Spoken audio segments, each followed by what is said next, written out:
మీ అంచనా ప్రకారం 17 ఎంపీలలో ఎన్ని ఎంపీ సీట్లు బీజేపీకి రావచ్చు అనుకుంటున్నారు, బీఆర్ఎస్కి ఎన్ని రావచ్చు అనుకుంటున్నారు, అధికారంలో ఉన్నటువంటి కాంగ్రెస్ పార్టీకి ఎన్ని రావచ్చు అనుకుంటున్నారు? మీ అంచనా ఏంటి అసలు? అంటే నేను సరే వేరే పార్టీలకు అంచనా వాళ్ళు ఎట్లా ఇస్తారు ఏం చేస్తారు అనుకుంటున్నాను, కానీ ఎట్టి పరిస్థితుల్లో బీజేపీకి అయితే ఈరోజు ఒక తుఫాన్ ఉంది.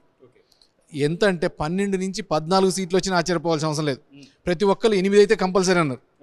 ఏ చిన్నోళ్ళతో మాట్లాడినా ఎవరితో మాట్లాడినా 8 సీట్లు గ్యారంటీ అని లెక్కేసిండ్రు. కానీ ఇప్పుడు వచ్చే ఈ తుఫాన్కి, ఈ వేవ్కి మోడీ ఇంకా రాను ఇంకా పెరుగుద్ది కానీ తగ్గదు ఈ వేవ్. ఎలక్షన్లు దగ్గర పడుతున్న కొద్దీ ఎందుకు మోడీకి ఓటేయాలా? ఇన్నాళ్ళు సమస్యలకు దూరంగా ఉన్న కాంగ్రెస్కి ఓటేయాలన్నా, సమస్యలను పరిష్కరిస్తున్న మోడీ గారికి ఓటేయాలన్నా? ఎవరు ఎంతసేపటికి ఏదైనా సమస్య పెడదామంటే దాన్ని అట్లా ఉంచి రగులుతూ ఉండాలా, ఓట్లు వేయించుకోవాలా, బయటికి పోవాలా. కానీ సమస్యకు ఎదురొడ్డి పోరాడి సమస్యలను పరిష్కరించుకుని దేశాన్ని ముందుకు తీసుకుపోవాలా. ఈరోజు ప్రపంచంలో భారతదేశాన్ని, ప్రపంచంలో ఒక లీడర్ని, అగ్రపదాన్ని నడుపుతున్న మోడీ అందరికీ అర్థమవుతుంది. 100కి 100% రేపు 12 నుంచి 14 సీట్లు బీజేపీ గెలవబోతా ఉంది. ఈ రికార్డు మీరు తర్వాత చూడండి. నల్గొండ జిల్లాలో కరువు కాటకాలు వచ్చినాయి, పూర్తి స్థాయిలో పంటలు ఎండిపోతున్నాయి, ప్రజలు చాలా ఇబ్బంది పడుతూ ఉన్నారు. అసలు నీళ్ళు అనేది రావట్లేదు, వాటర్ సమస్య అనేది చాలా ఇబ్బంది పెడుతుంది అంటున్నారు. నిజంగానే మీరు అబ్జర్వ్ చేశారా? ఆ ఇబ్బంది ఉందా? అధికారంలో కాంగ్రెస్ రాగానే ఇబ్బంది అనేది తలెత్తుంది అక్కడ.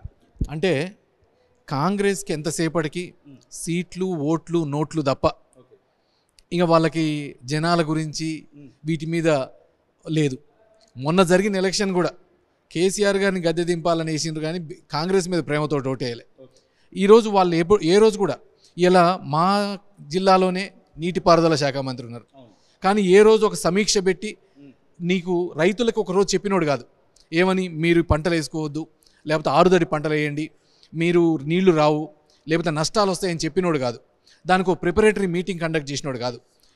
లోలో ఉన్న ఒకప్పుడు పోరాడి తీసుకొని వచ్చిన నీళ్లు, ఎందుకంటే పంటలు ఎండిపోతూ ఉన్నాయి, మా రైతులు నష్టపోకూడదు, ఎందుకంటే మేము జనాలలో ఉన్న వాళ్ళం, ప్రజల కష్టాలు చూసిన వాళ్ళం, ఒక మారుమూరు ఊళ్ళ నుంచి వచ్చిన వాళ్ళం. కానీ వీళ్ళకి ఎంతసేపటికి పదవుల కోసం కొట్టుకోవాలా, ఆడ పైరవీలు ఈడ కొద్దిగా ఢిల్లీకి దూరం అయితే, హైదరాబాద్ దూరం అయితే ఎంత కష్టమైందో, మళ్ళీ ఏం పోతాయో అనే ఉద్దేశాలు తప్ప జనాలకి ఏం కావాలని చూసిన వాళ్ళు కాదు.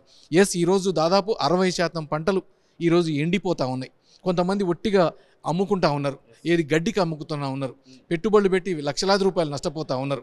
వీటన్నిటినీ రేపు చూస్తూ ఉంటారు. వీటన్నిటిని అదే మోడీ గారి స్కీములు అయితే రెగ్యులర్గా సరే అందరిలాగా పెద్ద గీయొచ్చు, కానీ బడుగు బలహీన వర్గాలకి అరెకరం ఉన్న 6,000 రూపాయలు ఇచ్చే స్కీమ్స్ అయితేంది, ఇలా విశ్వకర్మ స్కీమ్స్ అయితేంది, అన్నీ వరుసగా అందేటట్టు చేస్తూ ఉన్నాడు మన ప్రధానమంత్రి గారు. కాబట్టి వీటన్నిటిని దృష్టిలో ఉంటాయి. రేపు నల్గొండలో ఈ నీళ్ళది సాగర్ కింద కానీ ఖచ్చితంగా ప్రభావం చూపుతుంది. చూపినప్పుడు రేపు ఓటు వేయాలా అంటే, ఎందుకంటే బీఆర్ఎస్కి వేస్తే ఓటు మురిగిపోయినట్టే, ఎట్టి పరిస్థితులు ఇది ప్రధానమంత్రికి వేసే ఓటు, ఇది ఎట్టి పరిస్థితుల్లో మోడీ గారికి వేస్తేనే ఇది ఉపయోగం అనే దానికి ప్రతి ఒక్కరు ఆలోచిస్తారు.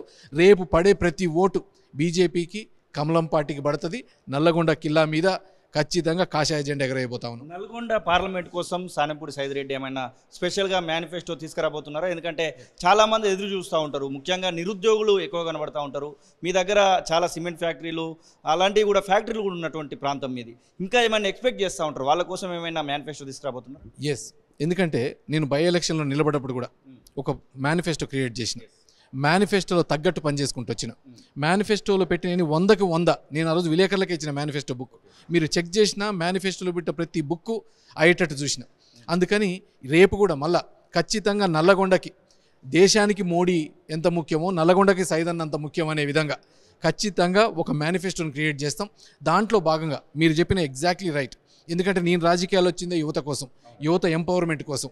దాంట్లో భాగంగా ఎక్కడ లేని మా దగ్గర సిమెంట్ ఫ్యాక్టరీస్ ఉన్నాయి, రైస్ ఇండస్ట్రీస్ ఉన్నాయి, ఫార్మా ఇండస్ట్రీస్ ఉన్నాయి, ఇంకా ఇండస్ట్రియల్ ఒక మెయిన్ ఇండస్ట్రియల్ క్యారిడార్ రైస్కి సంబంధించింది. ఎందుకంటే రైస్కి ఒక హబ్ అయింది మిర్యాలగూడ ఏరియా కానీ నల్గొండ ఏరియా కానీ, ఒక రైస్కి అంటే ఇండస్ట్రియల్ క్యారిడార్ ఒకటి, దాంతోపాటు ఒక మోడల్ స్కిల్ సెంటర్ దేశంలోనే ఎక్కడ లేని విధంగా యువతకి జాబులు ఇప్పించేటట్టు ఒక మోడల్ స్కిల్ సెంటర్ ఒకటి. ఇంకొకటి మేము మా అధ్యక్షుల వారితో మాట్లాడి వాళ్ళ పర్మిషన్ తీసుకొని వీలైతే నల్లగొండ జిల్లాలో బేసిక్గా, ఎందుకంటే ఆంధ్రాకి తెలంగాణకి మధ్య మనకు ఒక పోర్టు లేదు, ఒక డ్రై పోర్ట్ ఒకటి, దాంతోపాటు రైల్వే లైన్ వయా సూర్యాపేట మీద నుంచి కానీ, దాంతోపాటు Miryalaguda to via Mathampalli railway line కానీ, వీటన్నిటిని ఏది సాధ్యమైతే దాంతోపాటు హుజూర్ నగర్ నుంచి దాచపల్లికి హైవే డబుల్ లేన్ని 4 లేన్లో కనెక్ట్ చేస్తే ఇంకా కనెక్టివిటీ బాగుంటుంది, హైవేల మధ్య కనెక్టివిటీ ఉంటుంది. వీటన్నిటిని దృష్టిలో పెట్టుకొని ఒకటి మేనిఫెస్టో చేస్తాం. ఖచ్చితంగా యూత్ ఎంపవర్మెంట్, మహిళా ఎంపవర్మెంట్, ఉమెన్ అండ్ యూత్, ఈ రెండింటి మీదనే పనిచేస్తాం.